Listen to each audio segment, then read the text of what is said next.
में ज्ञान होगा। एक बार जोर से जयकारा लगाएं, बोलिए सच्चिदानंद भगवान की जय हो। ऐसे सुखदेव जी महाराज हैं परम सत्य, हैं श्रेष्ठ संत, विराजी सरकार हैं श्रेष्ठ संत, लेकिन इनके ऊपर धूल कीचड़ फेंकने वाले बच्चे तो तमाम पीछे पीछे दौड़ते जा रहे हैं, हल्ला मचाते, नंगा बाबा जा रहा, नंगा बाबा, ताली बजाते हंसते हुए, लेकिन इनकी जय जयकार करने वाला कोई नहीं है। क्योंकि चांदी की पालकी में जो चलते हैं सोने का छत्र लगा करके, सोने का मुकुट लगा करके, उनके पीछे लाखों लोग जय हो महाराज जी की, जय हो महाराज जी की जय जयकार करने वाले बहुत मिलते हैं, लेकिन सुखदेव जी के जैसे जो सत्य स्वरूप होते हैं उनके पीछे जय जयकार करने वाला कोई नहीं मिलता है। इसलिए मैं तो यही कहूंगा, सत्य को पहचानने का प्रयास करो। सत्य को अगर पहचान लिया, यहां जो कथा आपके हो रही है ये ओरिजिनल स्वरूप का, स्वभाव का आपके दर्शन कराने के भाव से, लेकिन आप सब लोग जब एक एक शब्द को सुनेंगे, चिंतन करेंगे, मनन करेंगे और अपने जीवन में उतारेंगे तो इसका लाभ अवश्य प्राप्त होगा, ये मेरी गारंटी है। जो भागवत जी ने कहा है वो सब करती है, सारे कष्टों को, सारे क्लेशों को हरती है, समस्त प्रकार से कल्याण करती है, ये अटल सत्य है, परम सत्य है। सुखदेव जी महाराज परीक्षित जी की सभा में आए। परीक्षित जी तो नेत्र बंद करके बैठे हैं, सारे संत खड़े हो गए, स्वागत के लिए सुखदेव जी को हाथ जोड़कर स्वागत कर रहे हैं, जबकि 50-50 लाख वर्ष की उम्र वाले, आयु वाले संत बैठे हैं और सुखदेव जी केवल 16 साल के, केवल 14 वर्षीय हैं, फिर भी ये 50 लाख उम्र वाले संत, पकी दाढ़ी वाले वृद्ध संत सब प्रणाम करते हैं, सुखदेव जी को हाथ जोड़कर स्वागत करते हैं। क्यों? क्योंकि सारे संतों में श्रेष्ठ हैं सुखदेव। संतों में वही श्रेष्ठ माना जाता है जो योग में, साधना में, सिद्धि में श्रेष्ठ है। आयु जरूर कम है। अच्छा, एक बात और देखें, सुखदेव जी के पिताजी व्यास जी उसी सभा में बैठे हैं, सुखदेव जी के दादाजी पाराशर ऋषि उसी सभा में बैठे हैं। अब पाराशर के पिताजी शक्ति तो रहे नहीं, लेकिन शक्ति के पिता माने पाराशर के दादाजी वशिष्ठ, वो भी उसी सभा में बैठे और सब खड़े होकर के स्वागत करते हैं। व्यास जी तो गदगद हो रहे हैं, मैंने भागवत जरूर लिख दिया, लेकिन भागवत का सार नहीं जान पाया, मर्म रहस्य नहीं जान पाया। मेरा पुत्र सुखदेव उसका रहस्योद्घाटन करेगा, आज उसे प्रकट करेगा, मैं भाव से सुनूंगा, आनंद से सुनूंगा और भागवत का मर्म समझूंगा कि भागवत है क्या, भागवत की ओरिजिनलिटी समझूंगा। इसलिए व्यास जी, पाराशर जी और वशिष्ठ जी सब गदगद हो रहे हैं। सारे संतों ने स्वागत किया और बड़े जोर से जय जयकार किया, जय घोष किया। सभी लोग जोर से जयकारा लगाएं, बोलिए सुखदेव जी महाराज की जय हो। सुखदेव जी महाराज का भव्य स्वागत हुआ जय घोष के साथ। परीक्षित जी के नेत्र खुल गए जयकारा सुन करके, सामने देखा सुखदेव जी को सब वंदन कर रहे हैं। सोचा देखने में तो बालक लगता है, लेकिन ये परम श्रेष्ठ तपस्वी है, इसलिए इसका स्वागत करना चाहिए, इससे कल्याण हो सकता है। सो परीक्षित जी दौड़ कर आए, प्रणाम किया, आसन दिया, व्यास मंच के ऊपर सुखदेव जी विराजित हुए। परीक्षित जी हाथ जोड़कर सामने खड़े हो गए, गुरुदेव एसाम संस्मरणात् पुंसाम सद्यः शुद्ध्यन्ति वै ग्रह किं पुनर्दर्शन स्पर्श पाद शौचासनादि।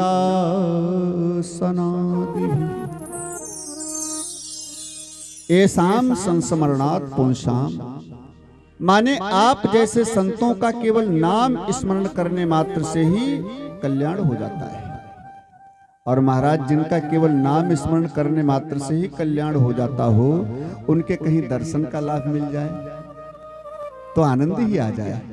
और दर्शन का लाभ होने के बाद कहीं चरण बंदन और चरण प्रक्षालन का लाभ मिल जाए, सेवा का थोड़ा लाभ मिल जाए, तो महाराज कहना ही क्या है, पूरा परिवार धन्य हो जाए। और चरण प्रक्षालन का अवसर मिलने के बाद कहीं मुख से वाणी सुनने का अवसर मिल जाए, ज्ञान गंगा में गोता लगाने का अवसर मिल जाए, तो कहना ही क्या है महाराज, आज तो सब प्रकार से मैं धन्य हो गया।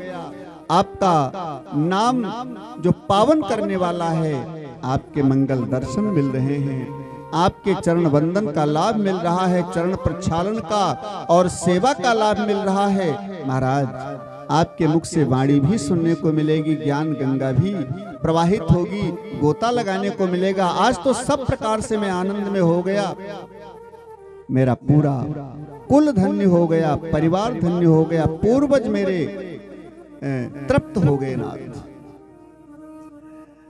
मेरे पूर्वज कहा करते थे कि संत का छड़ और अन्न का कड़ बड़ा मूल्यवान होता है, कभी इसको जाया मत करना, बेकार मत करना है? ये ध्यान रखना चाहिए। थाली में अन्न का कहीं एक कड़ बाकी न रह जाए, क्योंकि अन्न देवता होते हैं, अन्न का तिरस्कार नहीं होना चाहिए। अन्न के लिए हम सारा दिन दौड़ते रहते हैं, इधर से उधर भाग दौड़ किया करते हैं, कहां से मिले कहां से मिले, केवल अन्न के लिए, पेट पालने के लिए, और उसी अन्न को हम बेकार करते हैं तो अन्न का श्राप लगता है। इसलिए अन्न का कड़ और संत का छड़ बड़ा मूल्यवान होता है, बेकार मत करना कभी। मेरे पूर्वज कहा करते थे। इसलिए महाराज ज्यादा पूजा करने में, स्तुति करने में, वंदन करने में हम समय नष्ट नहीं करना चाहते हैं। इसलिए एक छोटा सा प्रश्न करना चाहता हूं, केवल जवाब चाहिए। सुखदेव जी ने कहा पूछो। परीक्षित जी ने कहा पूछूंगा महाराज, लेकिन एक शर्त है। क्या शर्त यह है कि जब तक मेरे प्रश्न का सटीक उत्तर न मिल जाए मेरे को, तब तक चाहे 7 मिनट लगे, चाहे 7 घंटा लगे, चाहे 7 दिन लगे, आप यहां से जा नहीं सकते। मेरे को मेरे प्रश्न का सटीक उत्तर जब तक न मिल जाए, मेरे को संतुष्टि न हो जाए, तब तक आप जा नहीं सकते। सुखदेव जी ने कहा पूछो क्या प्रश्न है। तो परीक्षित जी का प्रश्न देखें। कहते महाराज, अतः प्रक्षामि संसिद्धिं योगिनां परमं गुरुं पुरुषेहि जत कार्यं म्रियमाणस्य सर्वथा।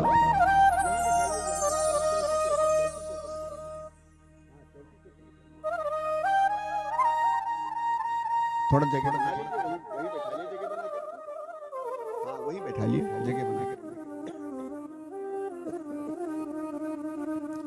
बोलिए राधा कृष्ण भगवान की, जोर से जयकारा लगाएं। बोलिए सुखदेव जी महाराज की।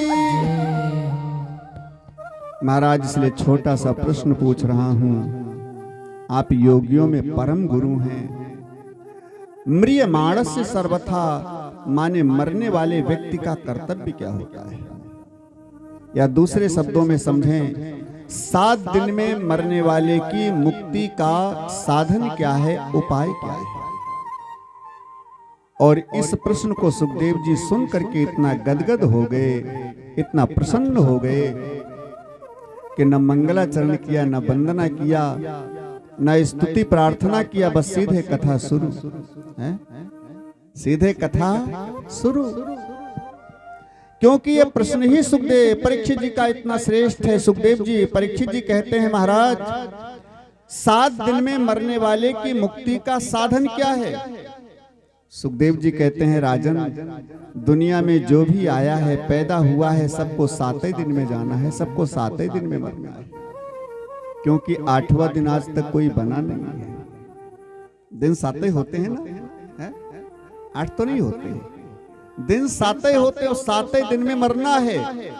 किसी को रविवार को जाना, तो किसी को सोमवार को जाना, किसी को बुधवार को जाना है। इन्हीं 7 दिन में सबको मरना है, सारी दुनिया को मरना है। इसलिए परीक्षित, तुमने पूरी दुनिया के कल्याण के निमित्त प्रश्न किया है,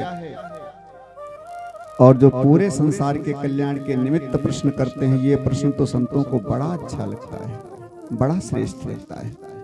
इसलिए सुखदेव जी बड़ा गदगद हो गए। 2 मिनट केवल भगवान का ध्यान करते हैं बस। ब्रज के नंद लाला श्री राधा जू के सांवरिया, सब दुख दूर हुए जब तेरा नाम लिया। सब दुख दूर हुए जब तेरा नाम लिया।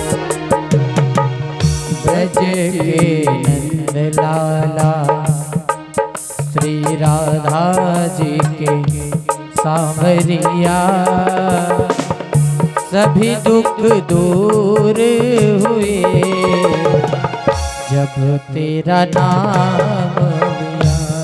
ओ सब दुख दूर हुए जब तेरा नाम लिया। सभी दुख दूर हुए जब तेरा नाम लिया।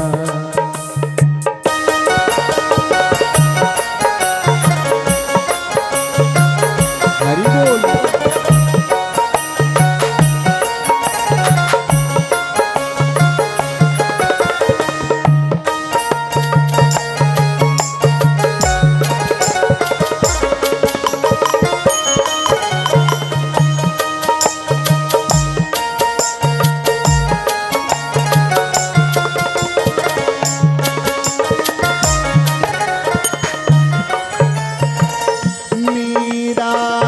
पुकारे तुम्हें गिरधर गोपाला। ओ मीरा पुकारे तुझे गिरधर गोपाला। ओ बन गया अमृत में जिसका भरा प्याला। बन गया अमृत में विष का भरा प्याला। हो विष का भरा प्याला, विष का भरा प्याला। और कौन सताए उसे जिसे तूने बचा लिया। सब दुख दूर हुए जब तेरा नाम लिया। ओ सभी दुख दूर हुए जब तेरा नाम लिया।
जब तेरे गोकुल में आई विपदा भारी। जब तेरे गोकुल में आई विपदा भारी। हो एक इशारे पर सारी विपदा टारी। एक इशारे पर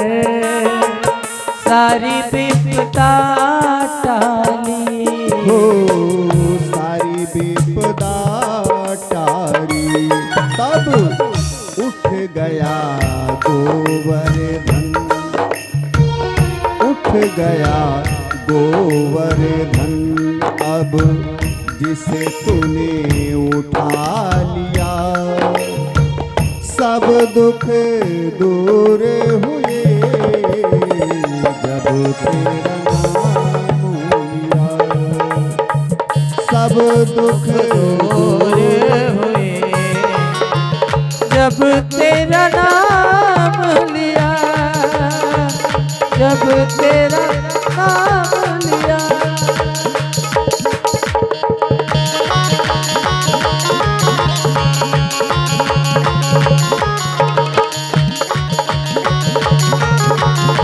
हरि बोल।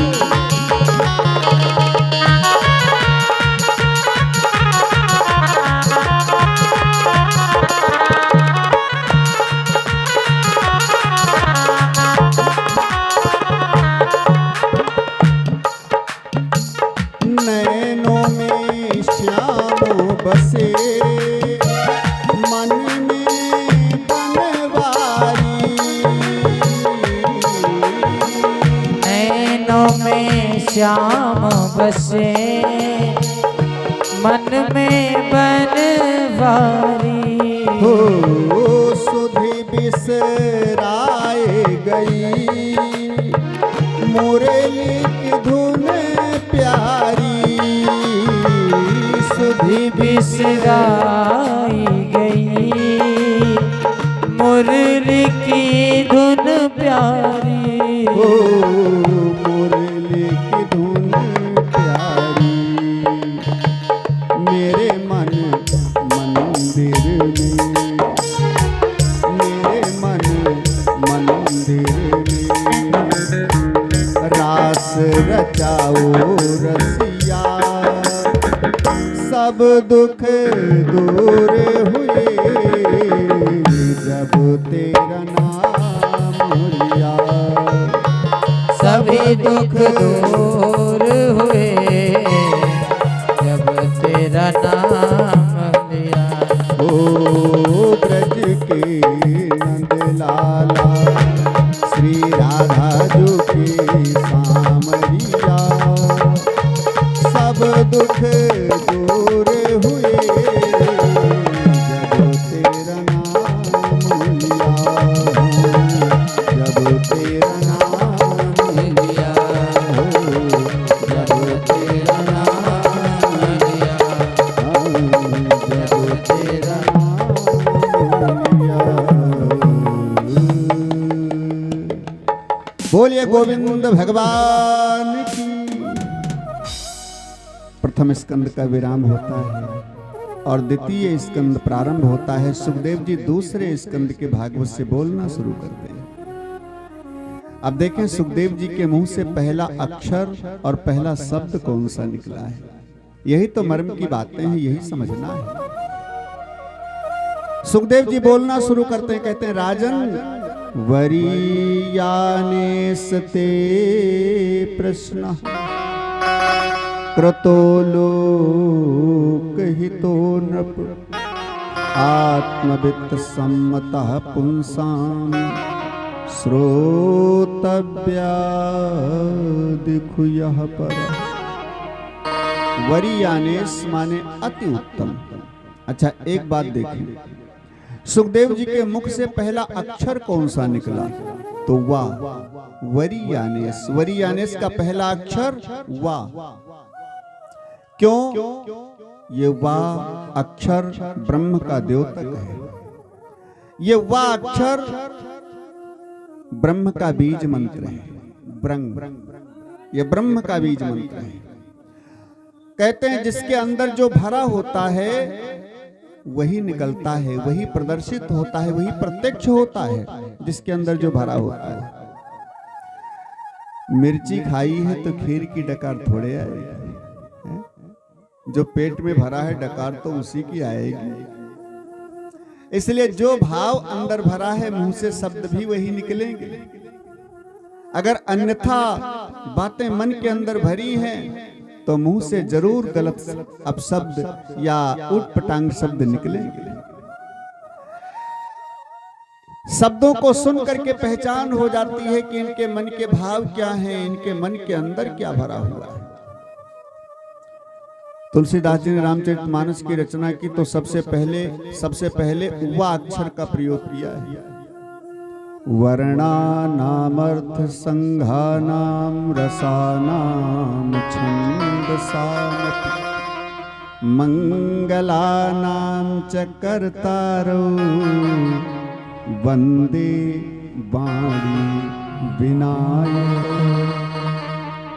वकार की झड़ी लगा दी, 4 बार वा शब्द का प्रयोग किया। वा से प्रारंभ, वर्णानामर्थ, और फिर वंदे वाणी विनायकौ। और रामचरितमानस का विश्राम भी वा अक्षर से किया। दहयन्ति नो मानवा, वा अक्षर से विश्राम। ये वा अक्षर ब्रह्म का बीजाक्षर है। सुखदेव जी के अंदर तो ब्रह्म रस ही भरा हुआ है, इसलिए सुखदेव जी के मुख से भी सबसे पहला अक्षर निकला वा, जो ब्रह्म रस से पूर्ण है। सुखदेव जी कहते हैं, राजन तुमने प्रश्न तो बड़ा श्रेष्ठ किया है, अति उत्तम किया है। कृतो लोकहितम, ये लोकहित संसार के हित के लिए, संसार के कल्याण के लिए तुमने प्रश्न किया है। इसमें तुम्हारा कोई कल्याण ही नहीं, क्योंकि तुम्ही को 7 दिन में नहीं मरना, सारी दुनिया को 7 दिन में मरना है। अब यहाँ एक सूत्र समझें, जब 7 दिन में सबको मरना है तो जैसे परीक्षित जी ने भागवत जी से जुड़ करके 7 दिन को पावन कर लिया, ऐसे हमको आपको भी 7 दिन की भागवत से जुड़ करके अपने जीवन के जो बीत गए हैं वो 7 दिन, और आगे जीवन में जो 7 दिन आने वाले हैं वो सारे 7 दिन पूरी जिंदगी के पावन हो जाए, मंगल हो जाए। इसीलिए 7 दिन की भागवत की कथा होती है। आगे सुनेंगे, भगवान कन्हैया ने 7 दिन तक गोवर्धन पहाड़ को 7 दिन 7 रात लगातार एक उंगली पर 7 वर्ष की अवस्था में 7 कोस के गोवर्धन बाबा को उठा करके रखा। 7 की गिनती का जीवन में बड़ा महत्व है। इन 7 दिनों को पावन करने के लिए भागवत से जुड़ना मानव जीवन का कर्तव्य होता है, परम आवश्यक है, अत्यंत आवश्यक है। इसलिए सुखदेव जी कहते हैं, राजन पूरे संसार के कल्याण के लिए तुमने प्रश्न किया। परीक्षित माने जीव, हम सब परीक्षित हैं। परीक्षित का मतलब होता है परीक्षण करना। परीक्षण करने का मतलब, जब परीक्षित का जन्म हुआ था तो परीक्षित जी रोने लगे। सब गोद में ले रहे हैं, जब गोद में लेते हैं परीक्षित को तो पहले उसके चेहरा को देखते हैं शांत होकर के, और जब देखते हैं ये वो नहीं है जो गर्भ के अंदर दिख रहा था, ये वो नहीं है, फिर रोने लगते हैं, कहाँ है वो, कहाँ है वो, कहाँ है वो, कहाँ गया। फिर कोई गोद में लेता, उसके चेहरा को देखते हैं, फिर रोने लगते हैं, ये भी वो नहीं है। और जब भगवान कन्हैया द्वारिका से आए बधाई देने, और कन्हैया ने गोद में लिया, कृष्ण के चेहरे को देखा तो परीक्षित जी खिलखिला करके हंस पड़े, यही तो है वो, मिल गया। यही परीक्षण करने के लिए मानव जीवन मिला है। किसको? उसको ढूंढने के लिए। किसको? जो अंदर छिपा बैठा है, जो हमारे ही अंदर छिपा बैठा है, उसको ढूंढने के लिए मानव जीवन मिला है। इसलिए सुखदेव जी कहते हैं, सारे संसार के जीव परीक्षित हैं, सबको 7 दिन में मरना है। इसलिए सबको भागवत जी से जुड़ करके भगवान को ढूंढना चाहिए, उनकी पहचान करना चाहिए, उनका परीक्षण करना चाहिए, कहाँ है वो, कौन है। सुखदेव जी कहते हैं, राजन मानव मात्र का कल्याण केवल एक ही बात से हो सकता है, मृत्यु पावन केवल एक ही बात से हो सकती है। क्या? कहा, सब तरफ से मन को हटाओ और मन भगवान के चरणों में लगाओ।